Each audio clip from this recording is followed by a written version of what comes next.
tuvimos la oportunidad de estar en la gestión del CONACYT el sexenio pasado. Tuve la suerte de estar como director general del consejo. Sin embargo, terminada nuestra gestión, los tres regresamos al CIDE, a nuestro centro de investigación, y pues ahí empezamos rápidamente a tratar de poner en orden muchas de las ideas que habíamos venido reflexionando y también ordenar muchas de las bases de datos que todas ellas públicas estaban disponibles y que entonces iban a permitir hacer un buen diagnóstico para el caso mexicano. Realmente lo que nos motivó fueron dos preguntas. La primera de ellas, la sociedad y la economía del conocimiento son una vía posible para países emergentes como México. Y la segunda pregunta era, bueno, ¿y dónde está México en esa carrera del conocimiento y de la innovación tecnológica? ¿Y cómo podríamos ser uno de esos países emergentes que exitosamente logran subirse a esta ola del conocimiento y la innovación? Esos fueron, yo diría, los principales motivos que nos llevaron a escribir el libro. El libro, como bien lo refieres, pues tiene mucha información. Era parte del objetivo que el libro fuera realmente la pues más actualizada y más amplia recopilación de información con relación al tema de la economía del conocimiento y los retos de la innovación tecnológica para México. Y bueno, pues creo que eso se logra en el libro, afortunadamente. Y pues como decimos en las conclusiones del libro, realmente de lo que se trata con toda esta información, con todo este esfuerzo de análisis, es poner el tema en la discusión para que empresarios, gobiernos, instituciones académicas, sociedad civil, pues tengamos un referente para discutir en serio el tema de México en la transición hacia una sociedad y una economía del conocimiento. Cuando hablamos de una economía o de una sociedad del conocimiento, tratamos de ser lo más amplios y exhaustivos que se pueda. En general, cuando se habla de conocimiento o de innovación, como lo comentas, casi siempre, en la mayoría de los casos, nos concentramos en el tema de innovación y desarrollo tecnológico. Esto desde la óptica de las empresas. Pero eso es solamente una de las aristas. Lo que nosotros tratamos de hacer en el texto, en el libro, fue con base en todo este cúmulo de información, de bases de datos públicas, todas ellas, dar un vistazo para saber cómo se encuentra México, dónde se encuentra México y qué posibilidades tiene de meterse de lleno al tema de la sociedad y economía del conocimiento.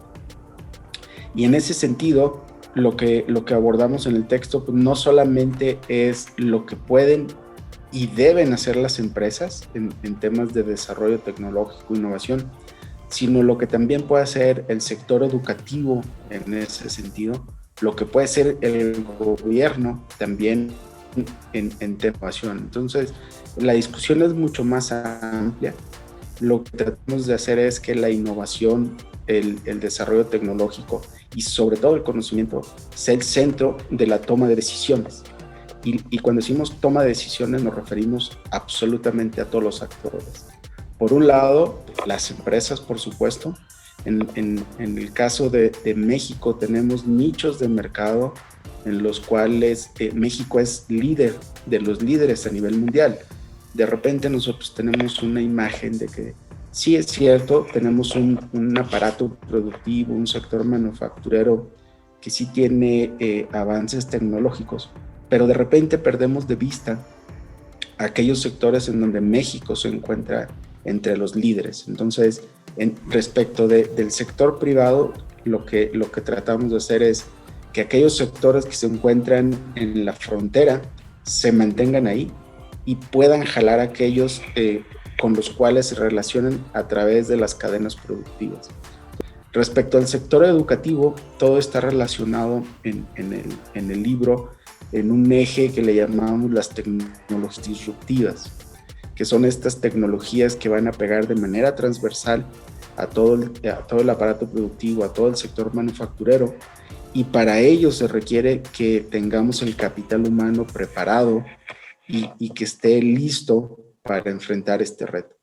Entonces también hay un tema de toma de decisiones en el sector educativo, en el cual implica, por un lado, actualizar los programas, aquellos programas de ingeniería, algunas maestrías, algunos posgrados, que puedan enfocarse con mucho mayor énfasis en temas de biotecnología, nanotecnología, manufactura avanzada y muy importante y sobre todo más recientemente en temas de inteligencia artificial. Pero luego también la toma de decisiones en materia de política pública también lleva a un tema de avance tecnológico. Tenemos ya avances súper importantes en temas de inteligencia artificial, manejo de datos, lo que le llaman la Big Data. Entonces, las redes neuronales, por ejemplo, estas tecnologías, todas estas metodologías que son insumos y son componentes de inteligencia artificial, permiten una toma de decisiones mucho más acertada, porque nos permite evaluar información con una rapidez que antes era inimaginable, y podemos relacionar bases de datos que hacerlo con los métodos tradicionales nos llevaría meses o años. Una de esas tecnologías es la que nosotros aplicamos en el texto para poder llegar a estos resultados y a estas relaciones con la información que tenemos. México indudablemente ha llegado siempre un poco tarde a todos los procesos y a todos los momentos históricos importantes en la economía y el desarrollo. Eso pues lo reconocemos abiertamente. Ya tardíamente nos hemos convertido en un país industrializado, que lo somos.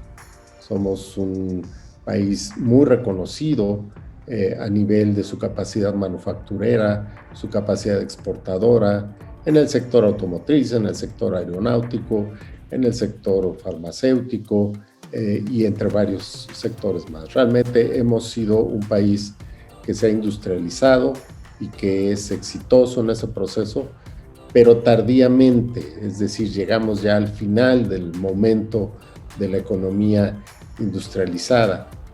Claro, los procesos manufactureros y la industria van a continuar por mucho tiempo, pero ahora el factor central del éxito ya no es la capacidad productiva solamente, sino la capacidad de generar conocimiento en torno a los procesos productivos. Entonces esto realmente está transformando todos los elementos. Y ahí es donde México, y es un poco el mensaje del libro, tiene que reaccionar rápido, porque no podemos volver a llegar tardíamente, porque ahora es un proceso que es más acelerado, que es más complejo, que es más rápido que los procesos anteriores. Cuando hablamos del modelo industrial, pues se decía que un país en vías de desarrollo tardaría como un siglo en lograr los niveles de un país en desarrollo si hacía las cosas bien y tenía una idea clara de a dónde quería ir. Y bueno, pues el modelo industrial fue largo y permitió procesos largos en los que los países se fueran industrializando. En el caso de la economía del conocimiento, todo es más rápido.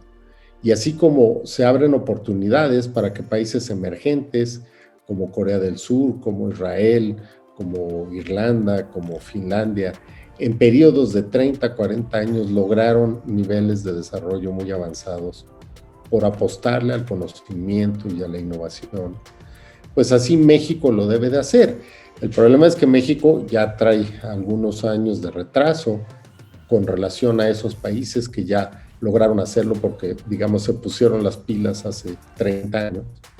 Entonces nosotros todavía tenemos una ventana de oportunidad como país, pero tenemos que aprovecharla muy rápido. Y aprovecharla muy rápido no quiere decir nada más, pues qué bueno que sigamos recibiendo inversión extranjera directa y que sigamos invirtiendo en empresas modernas, en sectores interesantes. No, se trata de algo más que eso.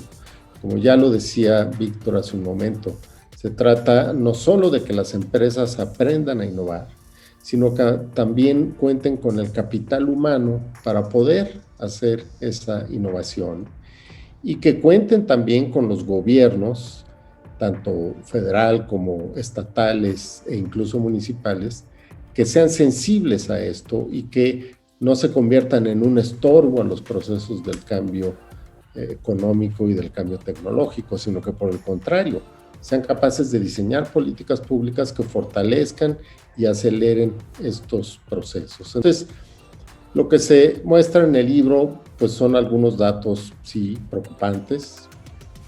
Por ejemplo, la formación a nivel licenciatura de temas que tienen que ver con estas tecnologías disruptivas que se mencionaban, la inteligencia artificial, el cómputo cuántico, la biotecnología, tanto medicinal como agroalimentaria, como farmacéutica, y la manufactura aditiva y el Internet de las cosas, la realidad aumentada, en fin, un grupo de tecnologías que están descritas muy al detalle en el libro.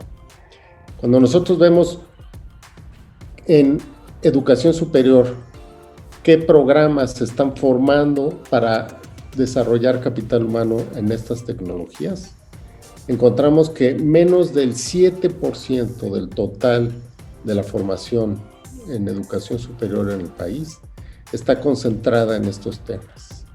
Es evidente que tenemos que tomar una decisión al respecto, es evidente que tenemos que convocar a las universidades, a los centros de investigación, públicos, privados, a acelerar la formación de capital humano relacionada con las tecnologías que están marcando los nuevos desarrollos en la producción a nivel mundial. Ese es un ejemplo en capital humano, pero si nos movemos a un ejemplo hacia el empleo, ¿sí? México tiene mano de obra muy calificada, muy reconocida a nivel internacional en el sector manufacturero, pero justo somos exitosos en aquellos sectores que más rápido se están robotizando las plantas. Entonces, esto puede generar, y ya ha pasado, está pasando en algunos países y poco a poco en México, puede generar que en muy pocos años haya un gran desplazamiento de mano de obra muy calificada, porque las plantas se están automatizando y robotizando.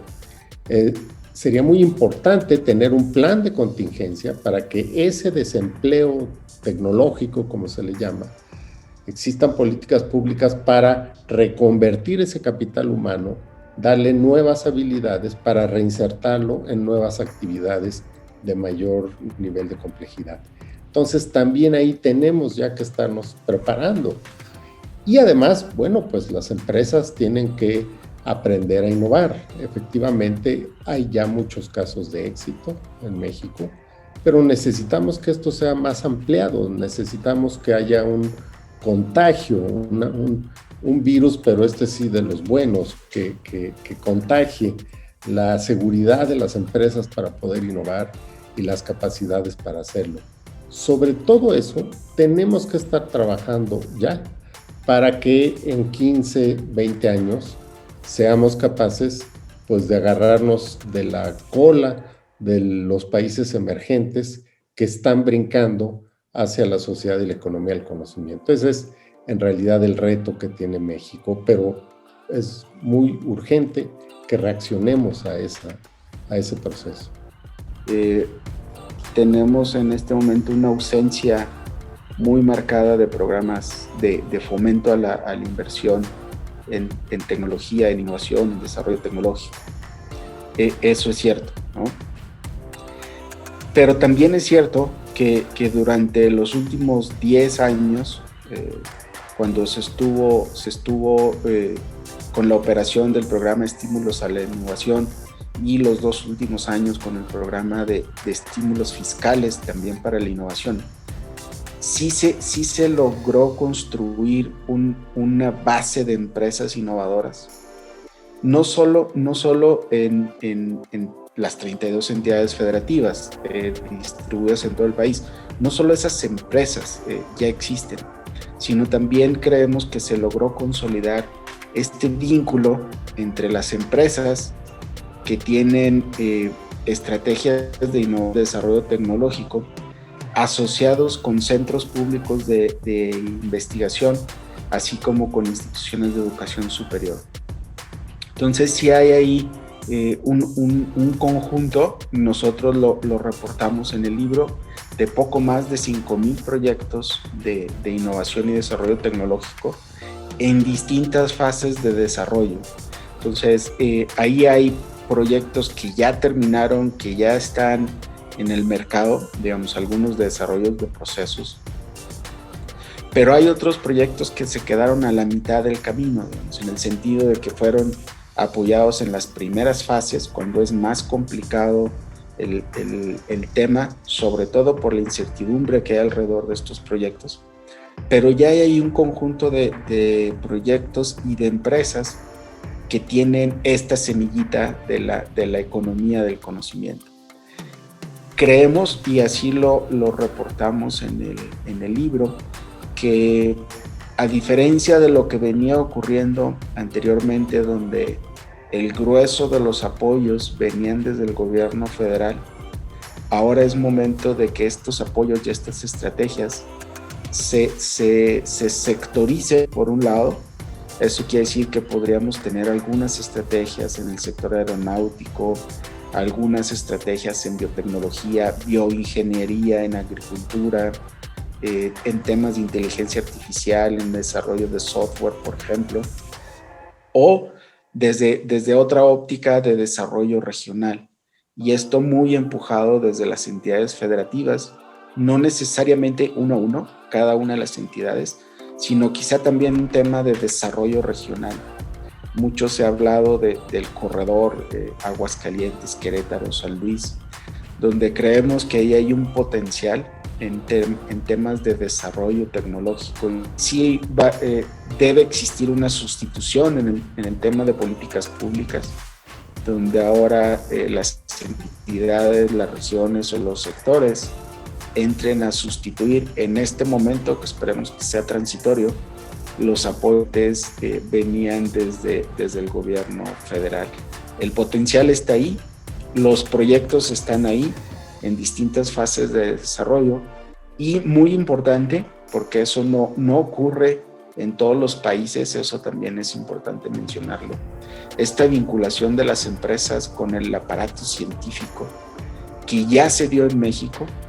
Ya tenemos esa vinculación entre como lo comentaba, entre los centros públicos de investigación, las instituciones de educación superior y las empresas. Ese paso ya se dio, ahora hay que fortalecerlo y hay que continuarlo. Pero creemos que el terreno está puesto, la oportunidad está ahí, pero hay que tomarla porque quizá, como lo decimos en el libro, sea la última oportunidad que tiene México para convertirse en un país basado en el conocimiento y dar ese brinco. Tiene todas las capacidades en temas tecnológicos, en temas de capital humano, en temas regionales. Creemos que la capacidad está ahí. El tema es que hay que dar ese paso y hay que darlo ya.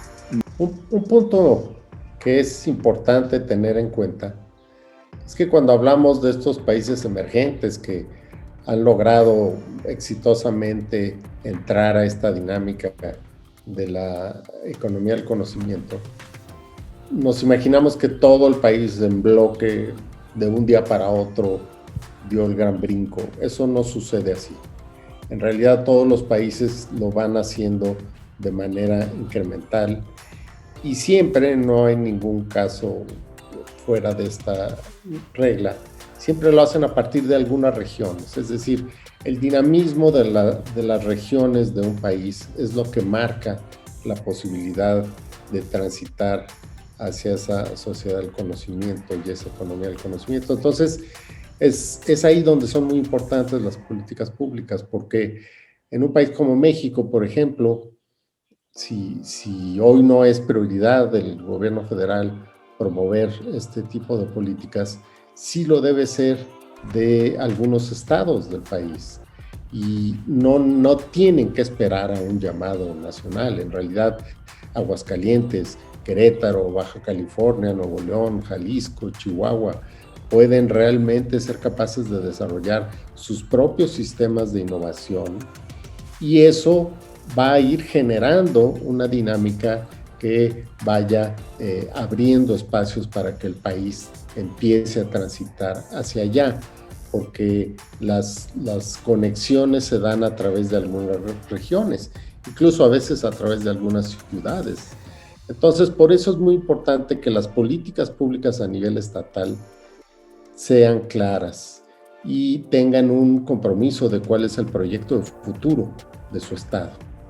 Nosotros hemos llamado mucho a esto de que las entidades federativas realmente es el momento donde tienen que definir su proyecto de futuro. Y en esa definición de su proyecto de futuro está justamente un diálogo que tiene que promover el gobierno de la entidad para que empresarios, directivos de instituciones académicas, funcionarios del gobierno, también de los gobiernos municipales, sobre todo de las ciudades, digamos, grandes del estado, y también a líderes sociales, y convocarlos a una discusión y una visión de largo plazo. Nosotros en México, desafortunadamente, somos muy dados a estarnos pensando sexenalmente, y si estamos a nivel municipal nos pensamos trienalmente, y de pronto ahora nos pensamos a partir de cada mañana, ¿no? Eso es el peor ingrediente para transitar hacia un proyecto de mayor calado. Nosotros tenemos que tener una visión de largo plazo, tenemos que hacer ejercicios de prospectiva donde veamos, por ejemplo, dónde está hoy Aguascalientes, su industria, su economía, sus diferentes sectores, su capital humano, sus instituciones educativas, y qué tienen que hacer todo ese conjunto de activos para en 15 o 20 años estar en una posición de liderazgo y con un sistema de innovación regional que realmente funcione. Entonces, visión de largo plazo es muy importante. Este proceso de aprendizaje de las empresas a innovar es muy importante, y eso también se promueve a través de políticas públicas. También políticas públicas que fortalezcan a instituciones académicas en la formación de capital humano. Políticas públicas que pongan en contacto a todos estos actores, lo que siempre se llamó la triple hélice, que ahora se habla de la pentahélice, y así vamos a seguir ampliando cada vez más. Bueno, sí, son cada vez más sectores, más actores y más dimensiones que hay que integrar. Pero es muy importante poner todo en contacto, porque yo puedo ser una región, un estado que tiene muy buena industria, muy buenas universidades y muy buen gobierno, pero no está todo conectado entre sí. Entonces yo tengo que establecer esos vasos comunicantes, esa conexión a partir de un proyecto de futuro. Y es eso lo que en realidad es la receta. Se dice fácil, pero bueno, pues hay que armarla, es complicada. Tenemos que tener mucha información y sobre todo identificar cuáles van a ser los nichos del conocimiento y la innovación, donde cada entidad federativa puede ir planteando su futuro. Ese es el reto. Sara Miranda, Ideas con Valor.